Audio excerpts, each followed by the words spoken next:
Las lluvias torrenciales golpeaban la densa selva del Magdalena Medio, cubriendo el terreno con un manto de lodo y hojas muertas. En medio de la espesura, un pelotón de soldados avanzaba con dificultad, sus botas hundiéndose en el fango mientras las gotas pesadas caían sobre sus uniformes empapados. Entre ellos, el cabo Julián Torres se movía con cautela, sus sentidos agudizados por años de servicio en el Ejército Nacional de Colombia. Torres no era un soldado cualquiera. Provenía de un pequeño pueblo en los llanos orientales, donde la pobreza era el pan de cada día. Desde niño, soñó con una vida mejor, y creyó que el ejército le ofrecería la oportunidad de ascender socialmente. Sin embargo, después de 10 años de servicio, su realidad seguía siendo la misma. Su sueldo apenas alcanzaba para enviar dinero a su madre enferma y mantener a su hermana menor en la universidad. La frustración lo carcomía, pero su disciplina lo mantenía firme en cada misión. El pelotón tenía órdenes de patrullar la zona en busca de restos de grupos armados que, según inteligencia, habían utilizado la selva como escondite. Era una tarea rutinaria, pero Julián sentía un presentimiento extraño, una sensación de que aquel día sería diferente. Mientras avanzaban, su bota golpeó algo duro bajo el lodo. Se detuvo y, con la curiosidad despertada, usó su bayoneta para escarbar un poco. El metal chocó contra algo sólido, una caja oxidada y vieja. «Mi cabo. ¿Encontró algo?», preguntó un soldado cercano. Julián sintió un escalofrío recorrerle la espalda. Su mente inmediatamente pensó en viejos relatos de la guerra, armas ocultas, explosivos enterrados o, quizás, algo mucho más valioso. Se arrodilló y con ambas manos comenzó a desenterrar la caja con cuidado. Al abrirla, sus ojos se abrieron con incredulidad. Montones de fajos de billetes, envueltos en plástico, llenaban el interior. «Dios mío», murmuró, sintiendo como su corazón se aceleraba.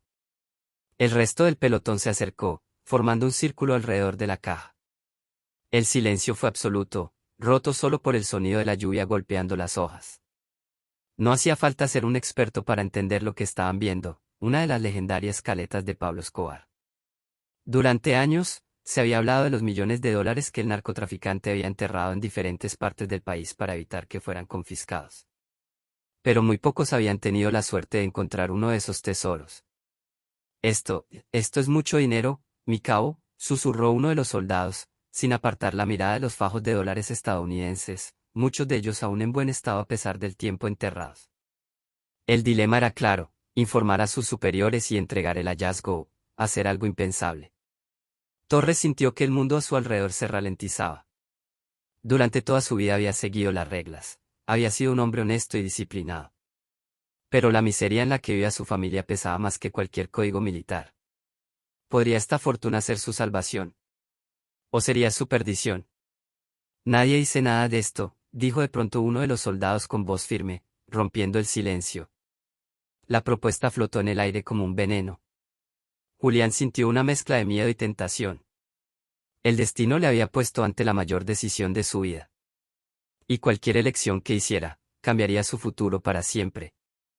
La lluvia continuaba cayendo, pero el sonido había desaparecido en la mente de Julián. Solo podía escuchar el latido acelerado de su propio corazón y las palabras que acababan de pronunciar. Miró a sus compañeros, tratando de descifrar sus pensamientos. Realmente estaban considerando quedarse con el dinero. «Si nadie habla, nadie sabrá», dijo otro soldado, un joven de rostro endurecido por la guerra. El silencio fue sepulcral. Los hombres se miraban unos a otros, evaluándose mutuamente, preguntándose si podían confiar entre sí. Finalmente, Julián tomó una decisión. «Si hacemos esto, lo hacemos bien. Nos organizamos y nos aseguramos de que nadie abra la boca. Si alguien habla, nos hundimos todos». Las miradas se endurecieron, los músculos se tensaron. Era un pacto no hecho, pero implícito. Si se atrevían a quedarse con ese dinero, no había vuelta atrás. Uno de los soldados, con manos temblorosas, sacó una bolsa de lona y empezaron a trasladar los fajos de billetes con rapidez. No sabían exactamente cuánto dinero había, pero sin duda era una fortuna. Esa noche, en la oscuridad de la selva, enterraron la caja vacía y distribuyeron el dinero en sus mochilas. Sabían que no podían cargarlo todo de inmediato sin levantar sospechas, así que acordaron regresar después para recuperar el resto. Días después, de regreso en la base, cada uno comenzó a planear qué hacer con su parte. Julián, con su mente estratégica, entendió que no podía simplemente gastarlo todo de golpe. Era un hombre inteligente, y sabía que si quería asegurar su futuro, debía moverse con cautela.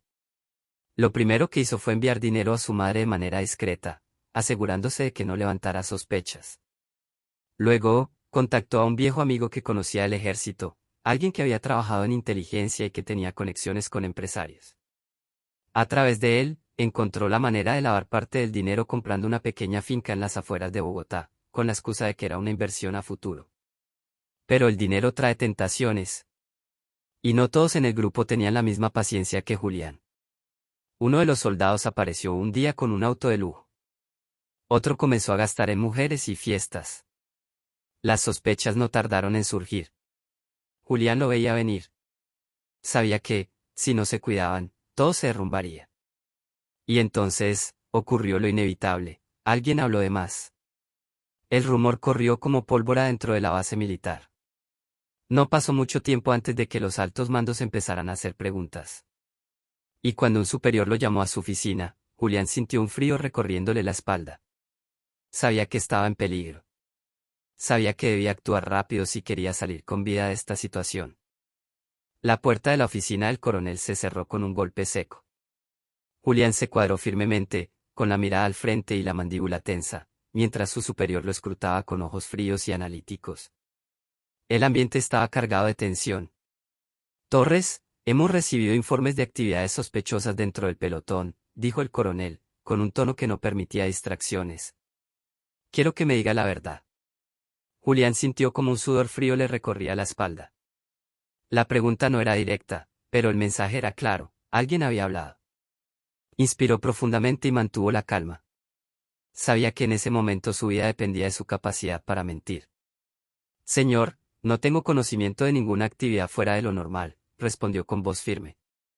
El coronel lo observó en silencio, midiendo cada una de sus reacciones. No era un hombre fácil de engañar. Julián sintió que su piel se erizaba mientras el superior entrelazaba las manos sobre la mesa. Seguro, cabo. Porque, de ser así, alguien me está mintiendo. Y usted sabe lo que le pasa a los mentirosos aquí. El silencio se hizo insoportable. Sabía que el ejército no se andaba con juegos cuando se trataba de corrupción o robos. Un paso en falso y todo su plan se iría al suelo. Sí, mi coronel. Estoy seguro, insistió Julián con firmeza. Si hay sospechas, tal vez deberían revisar a otros pelotones. El coronel lo miró fijamente durante unos segundos más, luego se recargó en su silla y asintió lentamente. Bien, cabo. Puede retirarse. Pero manténgase alerta. No quiero sorpresas. Julián hizo un saludo militar y salió de la oficina con el pulso acelerado. Caminó con calma por los pasillos de la base, pero en su mente, todo era un caos. Alguien había hablado. Esa misma noche, convocó a los hombres que compartieron el secreto con él. Se reunieron en una bodega abandonada dentro de la base, lejos de oídos indiscretos. Todos llegaron con rostros tensos y miradas desconfiadas. ¿Quién habló? Soltó Julián de inmediato, sin rodeos. Hubo un murmullo entre ellos, algunos negaron con la cabeza, otros cruzaron los brazos con evidente incomodidad. Hasta que uno de los soldados, un joven inexperto que apenas llevaba 2 años en el ejército, bajó la mirada. No fue intencional, balbuceó. Solo, se me salió en una conversación. Julián sintió como la rabia le quemaba por dentro. Ese idiota los había condenado a todos. ¿Con quién hablaste? Preguntó con voz helada. El soldado tragó saliva. Con mi novia. Pero ella no le dirá a nadie, lo juro. Un silencio de plomo cayó sobre el grupo. Julián cerró los ojos un momento, tratando de contener su furia. Era cuestión de tiempo antes de que la información llegara a las personas equivocadas. Nos vamos de aquí, declaró finalmente. Si nos quedamos, nos descubrirán tarde o temprano. Tenemos que desaparecer antes de que sea demasiado tarde. Los hombres asintieron, algunos con miedo en los ojos. La cacería había comenzado. La noche era densa, con un silencio inquietante que envolvía la base militar. Julián sabía que si quería sobrevivir, tenía que actuar rápido. Se sentía atrapado en una trampa invisible, cualquier movimiento en falso podía sellar su destino. Miró a los hombres con los que había hecho el pacto, algunos aún con el uniforme empapado en sudor, y supo que no todos estaban listos para lo que estaba por venir. Nos vamos esta noche, dijo Julián en voz baja, con una firmeza que no dejaba espacio para objeciones. Algunos dudaron, otros asintieron. Pero en el fondo, todos entendían que quedarse significaba esperar a que los descubrieran.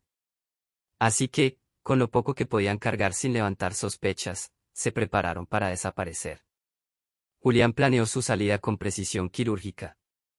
Primero, se aseguró de que su guardia nocturna terminara en el momento exacto en que los cambios de turno solían ser más caóticos. Luego, con documentos falsificados que había conseguido con la ayuda de un contacto en Bogotá, se dirigió a la capital con un solo propósito: empezar una nueva vida con la fortuna que había encontrado. Su primera parada fue un hotel de baja categoría en el centro de Bogotá. Había aprendido que los lugares demasiado lujosos llamaban la atención, y lo último que necesitaba era ser recordado. Desde ahí, contactó a un viejo conocido, un exmilitar que ahora operaba en el mundo del contrabando y la falsificación. Necesito cambiar este dinero, dijo Julián sin rodeos, dejando caer un fajo de dólares sobre la mesa. El hombre, de rostro curtido y manos ásperas, alzó una ceja con interés. No preguntaré de dónde lo sacaste, pero cambiar esta cantidad sin levantar sospechas no es fácil, respondió, acariciando los billetes con los dedos. Te costará. No importa. Solo dime cómo hacerlo. El proceso fue lento y meticuloso. Parte del dinero fue cambiado por pesos colombianos en pequeñas transacciones en casas de cambio informales. Otra parte fue enviada al extranjero mediante contactos en Panamá y México. Julián no escatimó en gastos para asegurarse de que su nuevo comienzo fuera limpio. La transformación. Con el dinero en circulación y su identidad comenzando a desvanecerse, Julián tomó su primera gran decisión: crear una fachada. No podía seguir siendo un soldado que de la noche a la mañana tenía dinero. Así que compró un pequeño restaurante en Bogotá, un negocio modesto pero suficiente para justificar ingresos. Poco a poco, su vida cambió. Se cortó el cabello, dejó crecer una ligera barba y adoptó una vestimenta más formal. Julián Torres dejó de existir. En su lugar, nació Santiago López, un empresario en ascenso. Sin embargo, no tardó en aprender que el dinero fácil también traía problemas. Mientras él intentaba pasar desapercibido, algunos de sus antiguos compañeros del ejército no fueron tan cautos. Uno de ellos fue visto derrochando dinero en fiestas y autos de lujo. Y eso atrajo la atención de las personas equivocadas. La sombra del pasado aún lo perseguía, y Julián sabía que no estaba a salvo. Aún no. Los días de Santiago López, antes Julián Torres, parecían mejorar. Su restaurante, aunque solo una fachada, comenzaba a ganar clientela, y el dinero fluyendo de forma controlada le daba la tranquilidad que nunca tuvo como soldado. Sin embargo, en el fondo, sabía que la paz era un espejismo. Había robado dinero maldito, dinero con historia, y tarde o temprano esa historia lo alcanzaría. Una noche, mientras revisaba las cuentas en la pequeña oficina del restaurante, recibió una llamada de un número desconocido. Sabemos quién eres, dijo una voz ronca al otro lado de la línea. El aire pareció volverse pesado en la habitación. Santiago no respondió de inmediato, pero su pulso se aceleró. ¿Perdón? No sé de qué me habla, contestó con calma, aunque por dentro sentía que el estómago se le revolvía. No juegues con nosotros, Cabo Torres. Encontraste algo que no te pertenecía y creíste que podías desaparecer. Pero hay cosas que nunca se pierden.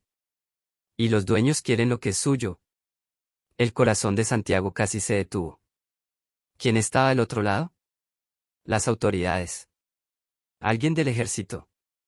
O, peor aún, los herederos del cartel de Escobar. La llamada terminó sin más palabras. Santiago se quedó sentado, con el teléfono aún pegado a su oreja, sintiendo como una gota de sudor bajaba por su sien. Lo habían encontrado.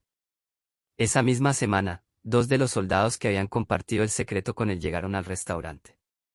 Se veían nerviosos, con miradas constantes sobre sus hombros. Uno de ellos, Carlos, tenía el rostro ojeroso y el pulso tembloroso.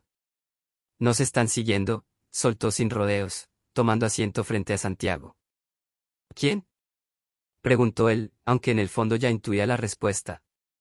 «No sé», Pero esto no es normal. Dos tipos estuvieron merodeando mi casa, preguntando por mí con mis vecinos. Uno de los nuestros, Ramírez, desapareció hace días. Su esposa dice que nunca volvió a casa. El nudo en el estómago de Santiago se hizo más fuerte. Las piezas comenzaban a moverse, y no era él quien las controlaba. Esa noche, mientras bebía un whisky barato en la soledad de su oficina, Santiago entendió que tenía dos opciones. Huir nuevamente. Abandonarlo todo, cambiar de identidad otra vez y desaparecer antes de que fuera demasiado tarde. Enfrentar el problema. Descubrir quién estaba detrás de la amenaza y hacer algo al respecto. Por primera vez en su vida, el miedo lo paralizaba. Había enfrentado la muerte en combate, había sobrevivido en la selva, pero ahora jugaba un juego mucho más peligroso, uno donde el dinero no era lo único en riesgo, sino su vida misma. Mientras apagaba el cigarrillo en el cenicero, tomó una decisión. No volvería a correr. Si alguien venía por él, se aseguraría de que no viviera para contarlo. El silencio de la madrugada era su único aliado. Santiago, antes conocido como Julián, encendió un cigarrillo y observó las luces de la ciudad desde la ventana de su oficina. Las palabras de Carlos retumbaban en su cabeza. Lo estaban siguiendo. Ramírez había desaparecido. ¿Cuánto tiempo le quedaba antes de que fueran por él? Se negaba a aceptar que todo se había derrumbado. Había planeado cada paso, asegurado cada movimiento, pero una cosa era clara, no había calculado lo suficiente. No podía dormir. Cada sombra en la calle le parecía un espía, cada llamada desconocida un aviso de muerte. Se levantó del escritorio y abrió la caja fuerte oculta en la pared. Allí estaba lo que quedaba del dinero, dividido en fajos bien organizados. Aún tenía suficiente para escapar, para comenzar de nuevo en otro país con una identidad nueva. Pero huir significaba aceptar la derrota, admitir que nunca podría estar tranquilo. No, él no iba a correr. Al día siguiente, Carlos y el otro soldado, Suárez, volvieron al restaurante. No pidieron comida ni actuaron con naturalidad. Llegaron con rostros tensos y voces bajas. Nos siguen de cerca. Es cuestión de tiempo antes de que alguien más desaparezca, dijo Carlos, con los ojos inyectados en miedo. Santiago los miró sin pestañear. El miedo era peligroso. Hacía que los hombres cometieran errores. ¿Han hablado con alguien más?, preguntó en tono firme. Carlos negó con la cabeza, pero Suárez bajó la mirada. Mi hermano, le conté algo, murmuró. El sonido de las sillas al moverse fue lo único que se escuchó. Santiago golpeó la mesa con el puño, conteniendo la rabia. ¿Qué le dijiste? Solo que había problemas. Que había gente buscándonos. No le di detalles. Santiago se pasó una mano por la cara. Demasiadas bocas abiertas, demasiados cabos sueltos. Si la información seguía filtrándose, pronto serían blanco fácil. Esa misma noche, la amenaza dejó de ser una simple llamada. Un auto oscuro apareció frente al restaurante.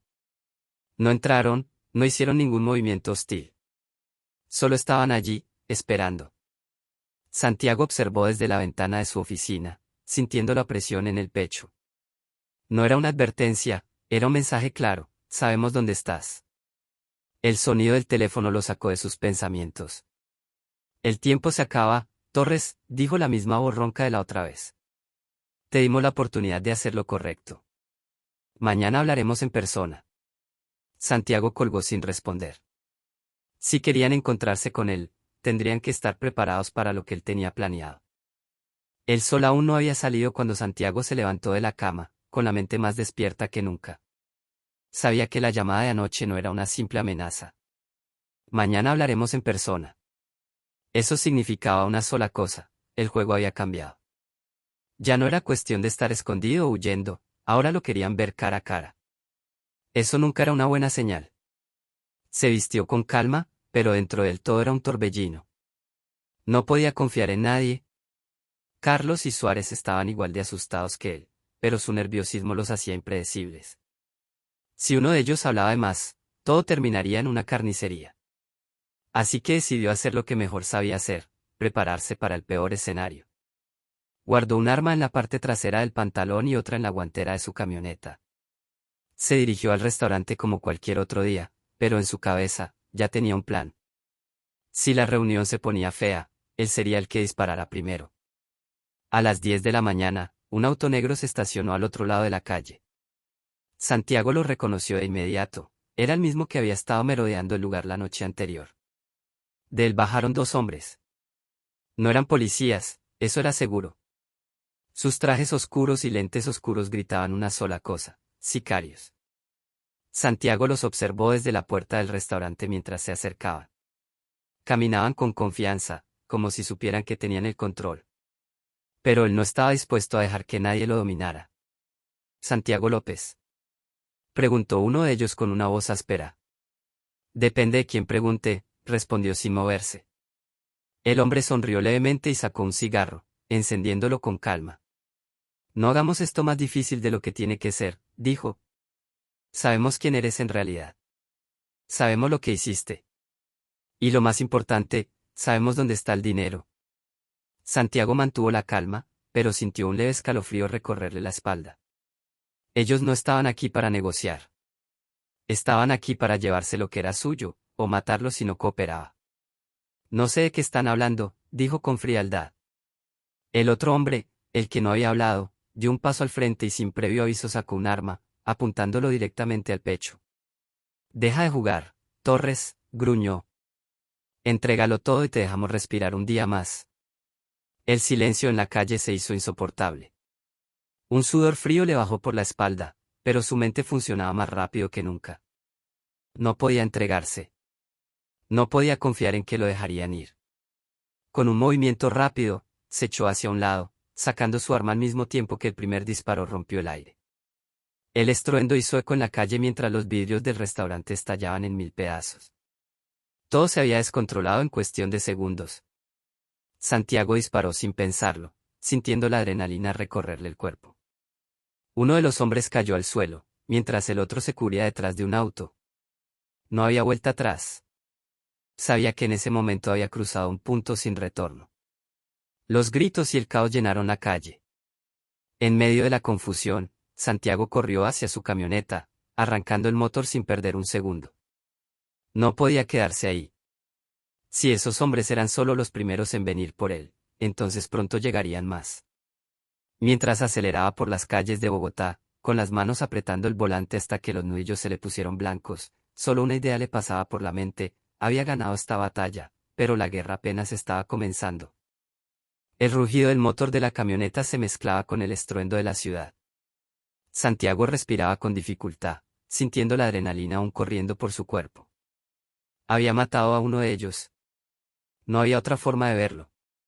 Había disparado, había sobrevivido, pero ahora estaba marcado. Apretó el volante con fuerza, intentando controlar sus pensamientos. ¿Quiénes eran esos hombres realmente? ¿A quién respondían? Todo indicaba que eran parte de un grupo que reclamaba la herencia de Escobar, pero Santiago sabía que no era tan simple. Esos tipos actuaban con confianza, no parecían improvisados. Si lo habían encontrado, significaba que tenían acceso a información privilegiada. Podía ser el ejército. Podían ser antiguos narcos aún con poder. No lo sabía. Lo único que tenía claro era que ya no podía quedarse en Bogotá. El choque de los balazos en el restaurante no pasaría desapercibido. La policía lo buscaría, quizás no con tanta prisa, pero lo haría. Lo que más le preocupaba no era la ley, sino los hombres que vendrían después. Porque ellos no lo arrestarían. Ellos lo enterrarían. Mientras conducía por la autopista, decidió que su próximo paso tenía que ser agresivo. Si alguien estaba cazándolo, él tenía que convertirse en el cazador. No podía pasarse la vida huyendo, escondiéndose y esperando a que alguien más moviera las piezas por él. Sacó su celular y llamó a Carlos. ¿Dónde estás?, preguntó, sin perder el tiempo. En casa. ¿Qué pasó, hermano? Me enteré de lo del restaurante. Maldita sea, nos están cazando. Sí, y si no hacemos algo, seremos los siguientes en desaparecer. Necesito que me consigas todo lo que puedas sobre esos tipos. Contactos, nombres, cualquier cosa. Carlos dudó. Hermano, ¿de qué hablas? ¿Qué piensas hacer? Lo que haya que hacer. Hubo un silencio pesado. Carlos respiró hondo antes de responder. Está bien. Déjame unas horas. Santiago colgó y apretó la mandíbula. Ya no era un simple soldado que había encontrado una fortuna enterrada. Ahora era un hombre con un blanco en la espalda. Decidió dirigirse a una bodega abandonada que había comprado meses atrás. Era una vieja construcción a las afueras de la ciudad, que usaba como almacén de mercancía para el restaurante. Allí tenía armas, dinero en efectivo y un auto diferente. Si quería tomar la delantera, tenía que actuar ahora. Al llegar, cerró la puerta tras él y se tomó un momento para procesarlo todo. Se quitó la chaqueta y revisó su costado. Un leve roce de bala había cortado su piel. Nada grave, pero era una advertencia de lo cerca que había estado de morir. Los próximos disparos no serían advertencias. Abrió una de las cajas de madera donde guardaba su equipo. Revisó su pistola, cargó los cartuchos, se colocó un chaleco antibalas y preparó un fusil de asalto que había conseguido en el mercado negro meses atrás. No iba a la guerra con las manos vacías. Horas después, Carlos le envió un mensaje con una ubicación y un solo nombre, Martínez. Santiago frunció el ceño. Ese nombre le resultaba familiar. Claro, el capitán Martínez. Un exmilitar con reputación de estar metido en negocios turbios, alguien que había tenido contacto con Escobar en sus últimos días. Si alguien tenía información sobre quién lo estaba persiguiendo, era él. La guerra no la ganaba el que mejor se escondía. La ganaba el que golpeaba primero. Santiago revisó el mensaje de Carlos una vez más. Martínez. Un nombre que pesaba como un ancla en su memoria. No lo había visto en años, pero recordaba perfectamente su rostro. Un hombre de unos 50 años, con una mirada afilada y una reputación que lo seguía como una sombra. Algunos lo llamaban héroe, otros lo consideraban un traidor. Para Santiago, ahora era su única pista.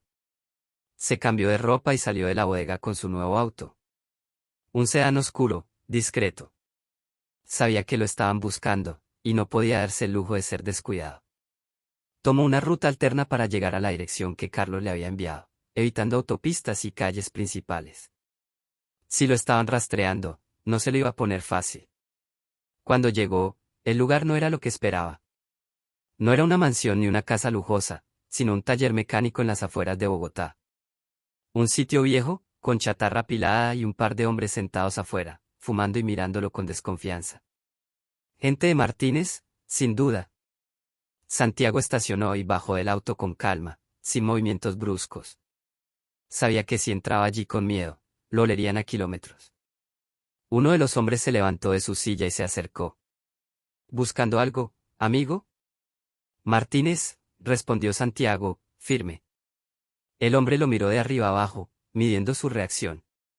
¿Quién pregunta? Dile que es un viejo conocido. El tipo sonrió con sorna. Ah, ¿sí? Martínez no recibe visitas sin saber quiénes son. Santiago no tenía tiempo para rodeos. Todo en su interior le decía que este era el camino correcto, pero tenía que moverse rápido.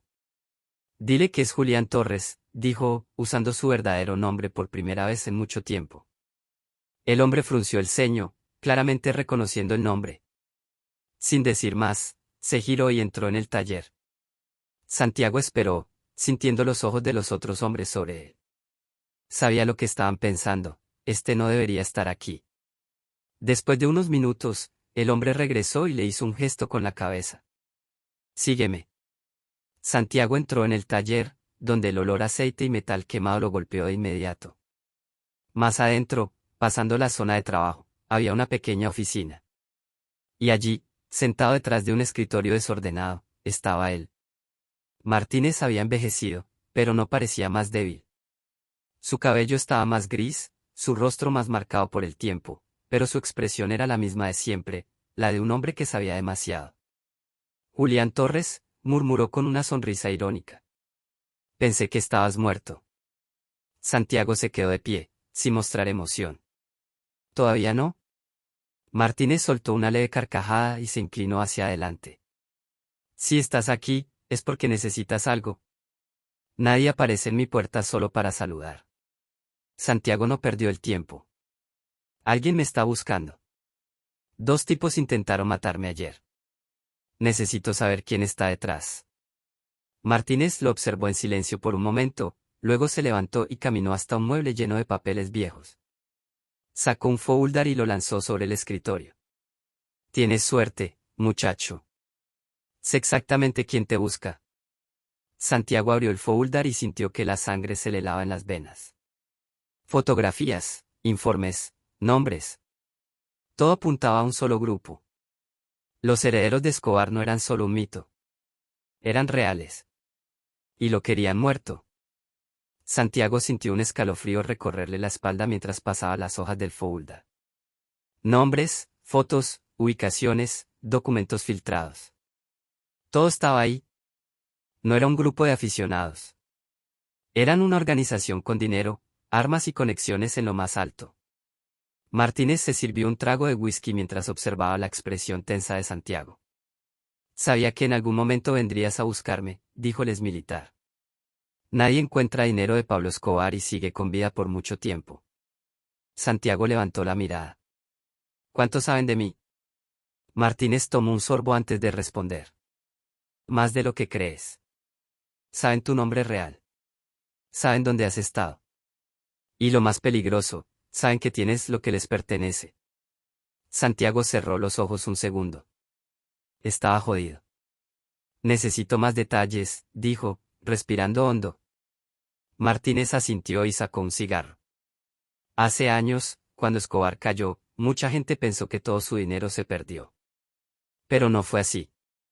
Algunos de sus hombres más cercanos, los que no cayeron con él, lo escondieron en distintos puntos del país. Martínez exhaló el humo lentamente. No era solo efectivo. También había oro, propiedades, documentos que valían más que cualquier billete. Santiago pasó las páginas del folder hasta que un nombre le llamó la atención. Elías Méndez. ¿Quién es este? Martínez sonrió con amargura. El nuevo jefe. No es un narco cualquiera. Es un fantasma. Nunca ha sido capturado, ni siquiera hay fotos recientes de él. Pero te aseguro algo, si él sabe que tienes su dinero, no va a parar hasta verte muerto. Santiago dejó caer el folder sobre el escritorio y se frotó la cara con las manos. Todo esto había pasado de ser un golpe de suerte a una condena de muerte. Dime algo, Martínez, si sabes todo esto, ¿por qué sigues vivo? Martínez soltó una carcajada. Porque yo les vendí información hace años. Me aseguré de que nunca me vieran como una amenaza. Pero tú, lo señaló con el cigarro, tú hiciste justo lo contrario. Santiago se puso de pie. No tenía más tiempo que perder. Necesito encontrar a este tipo antes de que él me encuentre a mí. Martínez lo miró con seriedad. Eso es un suicidio, muchacho. Santiago sostuvo su mirada. No tengo otra opción. El exmilitar suspiró y abrió una gaveta. Sacó un papel con una dirección escrita a mano. Este es el último lugar donde se movieron sus hombres. Es un club privado, solo para invitados. Si quieres respuestas, vas a tener que infiltrarte. Pero te advierto algo, su voz se volvió grave. Si te atrapan, no habrá salida. Santiago tomó el papel y lo guardó en su bolsillo.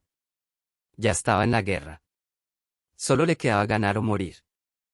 La dirección que Martínez le había dado lo llevó a una de las zonas más exclusivas de Bogotá. Un barrio donde la opulencia se respiraba en el aire, donde las camionetas blindadas y los guardaespaldas eran tan comunes como los semáforos. Aquí no vivían personas normales. Aquí vivían los intocables. Santiago estacionó su auto a unas cuadras del club privado y se quedó observando desde la distancia. No era un sitio común. No tenía letreros, no tenía anuncios.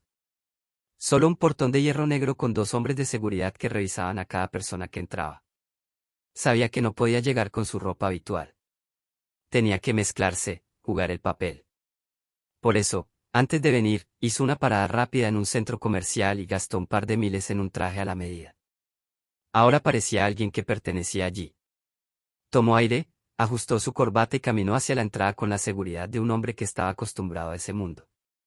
La clave era no dudar. Cuando llegó a la puerta, uno de los guardias lo miró con desconfianza. ¿Nombre? Preguntó.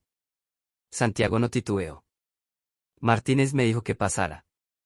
El guardia levantó una ceja. ¿Martínez? ¿Cuál? Santiago sonrió levemente, como si la pregunta le pareciera ridícula. Si no sabes cuál, no deberías estar trabajando aquí. El guardia se quedó en silencio por un momento. Era un truco viejo. Decir un nombre sin dar detalles, jugar con la seguridad de que en estos lugares siempre había más de un Martínez. Nadie quería arriesgarse a negarle la entrada a alguien importante. Finalmente, el guardia asintió y se hizo a un lado. Bienvenido. Santiago entró sin mostrar emoción, pero por dentro sentía como su corazón latía con fuerza. Había logrado pasar la primera barrera. Ahora venía la parte difícil. El interior del club era un espectáculo de lujo. Paredes de mármol, candelabros de cristal, alfombras persas. Hombres de traje conversaban en pequeños grupos, mujeres hermosas con vestidos de diseñador sostenían copas de champán. Pero detrás de la elegancia, Santiago podía sentir la tensión en el aire. Caminó hacia la barra y pidió un whisky. No podía parecer demasiado curioso. Observó el lugar con discreción, buscando caras conocidas. Y entonces lo vio. Elías Méndez. El hombre del que Martínez le había hablado estaba en un rincón apartado, rodeado de 3 hombres con pinta de asesinos. Vestía un traje gris impecable, con un cigarro en una mano y una copa en la otra. No parecía alguien que tuviera que preocuparse por nada. Santiago sabía que no podía acercarse directamente. Primero tenía que escuchar, encontrar un punto débil. Así que se quedó en la barra, esperando el momento oportuno. Lo que no sabía, era que ya lo habían visto. Uno de los hombres de Méndez le susurró algo al oído, y el capo giró levemente la cabeza, clavando su mirada en él. Santiago sintió un escalofrío. Lo habían reconocido. Ahora, la pregunta era, ¿le permitirían salir con vida? Santiago mantuvo la compostura. Sabía que lo habían identificado. Podía sentir los ojos de Méndez sobre él, evaluándolo, midiendo su reacción. Si mostraba miedo, estaba muerto. Si intentaba huir, peor aún. Solo había una salida, enfrentar la situación de frente. Tomó su whisky con calma, fingiendo que no pasaba nada, y se giró levemente hacia el grupo de Méndez. Sabía que no podía quedarse en la barra por mucho más tiempo sin levantar sospechas. Tenía que actuar antes de que ellos hicieran el primer movimiento. Con pasos firmes, caminó hacia la mesa de Méndez. El silencio en el club pareció volverse más pesado, como si todos supieran que algo estaba por ocurrir. Uno de los guardaespaldas intentó detenerlo, pero Méndez levantó una mano, deteniéndolo. Déjalo pasar. Santiago se sentó frente a él, con el mismo aire de confianza que había usado para entrar al club. Era un juego de poder. Si mostraba debilidad, lo destruirían. Méndez lo miró con una sonrisa que no llegaba a sus ojos. Así que, tú eres el famoso Julián Torres. Santiago no respondió de inmediato. Tomó su tiempo, como si tuviera el control de la conversación. Luego, con una leve inclinación de cabeza, contestó. Eso hice. Méndez soltó una leve carcajada y dio una calada a su cigarro. Tienes que ser un hombre con mucha suerte. No muchos roban dinero de Pablo Escobar y viven para contarlo. Santiago sostuvo su mirada. No robé nada. Solo lo encontré. Méndez levantó una ceja. ¿Y crees que eso cambia algo? Depende de cómo lo veas, respondió Santiago, inclinándose ligeramente hacia adelante. Si yo lo encontré, significa que ustedes no supieron protegerlo. Los guardaespaldas se tensaron. Uno de ellos incluso dio un paso adelante, pero Méndez levantó la mano nuevamente, deteniéndolos. El capo no estaba acostumbrado a que le hablaran así, pero tampoco le desagradaba el desafío. Eres valiente, lo admito, dijo Méndez. Pero la valentía no te salvará. Santiago sonrió helado. No necesito que me salve. Necesito que me escuche. Méndez entrecerró los ojos. Tienes 5 minutos. Santiago sabía que este era el momento decisivo. Si decía las palabras equivocadas, no saldría de ese club con vida. Respiró hondo y habló con calma. Sé que quieren el dinero. Y sé que podrían matarme para conseguirlo. Pero si lo hacen, perderán algo más valioso. Ah, ¿sí? ¿Y qué sería eso? Preguntó Méndez con interés. Santiago apoyó los codos en la mesa y bajó la voz. Información. El rostro de Méndez se mantuvo impasible, pero Santiago notó el brillo en sus ojos. Le había picado la curiosidad. Sigue hablando. Santiago sabía que había logrado abrir una puerta. Ahora, tenía que asegurarse de no cerrarla en falso. Si quería sobrevivir, tenía que venderse como alguien más útil vivo que muerto. El silencio se hizo pesado en la mesa. Santiago podía escuchar el leve tintineo del hielo en su vaso de whisky mientras Méndez lo analizaba. Había logrado captar su atención, pero aún estaba lejos de estar a salvo. Méndez exhaló el humo de su cigarro con calma. Dices que tienes información. Convénceme de que vale más que el dinero que nos robaste. Santiago no se inmutó ante la palabra robaste. Sabía que para Méndez no importaba si lo había encontrado o no. En su mundo, la única ley que valía era la del poder. Ustedes no son los únicos que están detrás del dinero de Escobar. Los ojos de Méndez brillaron levemente con interés, pero su expresión seguía fría. Explícate. Santiago se inclinó ligeramente hacia adelante. Cuando encontré el dinero, nadie sabía de mí. No tenía enemigos, no tenía gente siguiéndome. Pero en cuanto empecé a moverme, aparecieron dos grupos que intentaron matarme.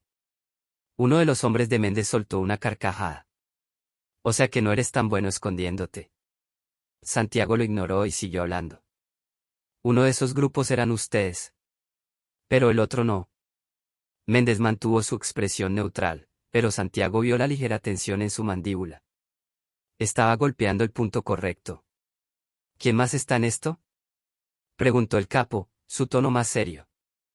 Santiago tomó otro sorbo de whisky antes de responder. No tengo nombres, pero tengo ubicaciones. Los vi moverse en Medellín, Cali y la frontera con Venezuela. No son aficionados. Tienen contactos en la policía, tal vez hasta en el ejército. Méndez apretó los labios, pensando. Santiago podía notar que la información le preocupaba. Si había otro grupo en busca del dinero, significaba que la guerra no era solo contra él. Finalmente, el capo suspiró y apagó su cigarro en un cenicero de cristal. Supongamos que te creo, ¿qué es lo que quieres a cambio de esta información? Santiago se apoyó en la mesa con calma. Un trato. Méndez entrecerró los ojos. ¿Un trato? ¿Conmigo? Sí. Los guardaespaldas de Méndez intercambiaron miradas incrédulas. Uno de ellos incluso dejó escapar una risa baja, como si la idea fuera ridícula. Méndez, sin embargo, no sonrió. Dime exactamente qué quieres. Santiago no dudó. Quiero salir de esto con vida. Ustedes recuperan su dinero, yo les entrego la información sobre el otro grupo, y nos olvidamos el uno del otro. El capo se quedó en silencio. Era un trato que ningún hombre en su posición aceptaría fácilmente. Para alguien como él, la traición se pagaba con sangre, no con negociaciones. Pero Santiago no era un criminal común. Era un soldado que había aprendido a pelear con la cabeza antes que con las balas. Méndez tamborileó los dedos sobre la mesa, pensativo. Luego, con una sonrisa enigmática, habló. Eres un hombre valiente, Torres. Eso me gusta. Pero dime algo. Se inclinó hacia adelante, su voz más baja. Si yo acepto este trato, ¿cómo sé que no me estás mintiendo? Santiago sabía que esta era la parte más delicada. Había logrado abrir la puerta, pero un solo error podría cerrarla con una bala en su cabeza. Tomó aire y dijo la única verdad que tenía. Si quisiera engañarte, ya estaría muerto. El silencio que siguió fue absoluto. Méndez lo miró fijamente, su expresión imposible de leer. Y luego, rió. Una risa profunda, genuina, como si acabara de escuchar el mejor chiste del mundo. Me agradas, cabrón, dijo, aún riendo. Vamos a ver si tienes suerte. Santiago no sonrió. Sabía que el juego apenas comenzaba. Santiago salió del club con el pulso acelerado. Había logrado lo imposible, negociar con uno de los hombres más peligrosos del país y salir con vida. Pero sabía que esto no significaba que estuviera a salvo. Los hombres como Méndez no confiaban en nadie. Mientras conducía por las calles oscuras de Bogotá, su mente trabajaba a toda velocidad. Necesitaba asegurarse de que su información fuera suficiente para mantener a Méndez interesado, pero sin darle todo el control. Se dirigió a uno de sus apartamentos seguros. Había alquilado varios con nombres falsos desde que todo esto había comenzado. Nunca dormía 2 noches seguidas en el mismo lugar. Al entrar, revisó la habitación con cuidado, asegurándose de que nadie lo hubiera seguido. Todo parecía estar en orden. Pero algo no le cuadraba. Fue entonces cuando escuchó el sonido. Un leve crujido de madera. Santiago se giró en un instante, desenfundando su pistola. Pero ya era tarde. 2 hombres salieron de las sombras, ambos armados. «Baja el arma», dijo uno de ellos con voz fría. Santiago apretó los dientes, pero sabía que no tenía opción. Levantó las manos lentamente y dejó caer su pistola al suelo. Uno de los hombres recogió el arma mientras el otro se acercaba con una sonrisa burlona. «Méndez manda saludos». Antes de que pudiera reaccionar, sintió el golpe en la nuca. Todo se volvió negro. Despertó con la cabeza palpitando y un sabor metálico en la boca. Estaba atado a una silla en un almacén oscuro. La luz de un foco colgante iluminaba la figura de un hombre que lo observaba con los brazos cruzados. Era Méndez. «Tenías razón, Torres», dijo con una sonrisa fría. «No somos los únicos en esta búsqueda». Santiago intentó moverse, pero las cuerdas en sus muñecas estaban demasiado apretadas. «Entonces, ¿por qué estoy aquí? ¿No dijimos que haríamos un trato?». Méndez se acercó lentamente, con la calma de un depredador. «Sí, pero antes de hacer negocios contigo, necesitaba comprobar algo». Chasqueó los dedos, y un tercer hombre apareció desde las sombras. Santiago sintió un escalofrío al verlo. Era Martínez. El mismo Martínez que lo había ayudado. «Lo siento, muchacho», dijo el exmilitar, evitando su mirada. «Pero la lealtad se paga con plata, y Méndez paga mejor». Santiago sintió un nudo en el estómago. Había confiado en él. Méndez sacó un cuchillo y lo pasó lentamente por la mejilla de Santiago. «Tengo una pregunta sencilla», dijo en un susurro amenazante. «¿Cómo sé que no me estás engañando?». Santiago respiró hondo. No podía entrar en pánico. «Porque te traje la mejor información que puedes conseguir. Y si me matas ahora, nunca sabrás cómo usarla». Méndez lo miró fijamente. Luego sonrió. «Bien. Entonces dime lo que quiero saber». Santiago sabía que estaba caminando sobre una cuerda floja. Si decía demasiado, perdería toda ventaja. Si decía muy poco, lo matarían en el acto. Tomó aire y empezó a hablar. Ahora, su única opción era convencer a Méndez de que aún lo necesitaba vivo. Santiago sentía el sudor resbalar por su frente. Cada palabra que dijera ahora determinaría si saldría de ese almacén con vida, o si su cuerpo acabaría en una zanja. Méndez lo miraba con una expresión indescifrable, el cuchillo aún en su mano. Era el tipo de hombre que disfrutaba ver sufrir a sus presas antes de decidir su destino. «Habla», ordenó, con la voz cargada de impaciencia. «Dime lo que necesito saber antes de que me arrepienta de haberte dado esta oportunidad». Santiago tomó aire.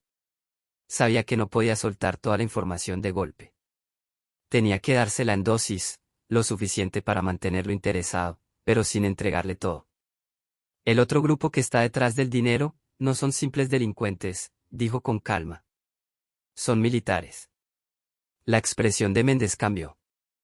Ya no era burla ni desconfianza, era algo más peligroso, interés. «Militares», repitió, girándose lentamente hacia Martínez, quien ahora parecía incómodo. «No sé nada de eso», respondió el exmilitar, pero evitó la mirada de su jefe. Méndez volvió a Santiago. «Explícate». Santiago tragó saliva. Aquí iba la parte difícil. Hace unos meses, cuando empecé a mover el dinero, noté algo extraño. Algunos de los ataques contra mí no eran de sicarios comunes. Usaban tácticas de asalto organizadas, tenían acceso a armas que solo el ejército maneja, y lo más importante, nunca buscaban capturarme, solo eliminarme. Méndez se quedó en silencio, procesando la información. Santiago podía ver cómo su mente analizaba las implicaciones. Si los militares estaban involucrados, significaba que el dinero de Escobar no solo era un botín perdido, era un secreto de Estado. «¿Y cómo se supone que tú sabes todo esto?», preguntó Méndez, afilando su mirada. Santiago sonrió levemente. «Porque yo también fui soldado. Y reconozco a mis propios hombres cuando los veo». El silencio se hizo más pesado. Martínez, que hasta ahora había estado callado, dio un paso adelante. Jefe, esto podría ser una trampa. Méndez levantó una mano, deteniéndolo. Había tomado una decisión. Si esto es verdad, entonces tenemos un problema más grande del que pensaba. Santiago asintió. Por eso te necesito vivo, Méndez. Porque si caes, yo también caigo. El capo lo miró con una mezcla de admiración y desconfianza. Finalmente, sonrió. Eres listo, Torres. Más listo de lo que pensaba. Chasqueó los dedos, y uno de sus hombres cortó las ataduras de Santiago. Te voy a dar una oportunidad, dijo, acercándose a él. Pero si me traicionas. No terminó la frase. No hacía falta. Santiago se frotó las muñecas y asintió. Sabía que esto aún no había terminado. Pero al menos, por ahora, había logrado lo imposible, salir con vida. Y con una nueva jugada en marcha.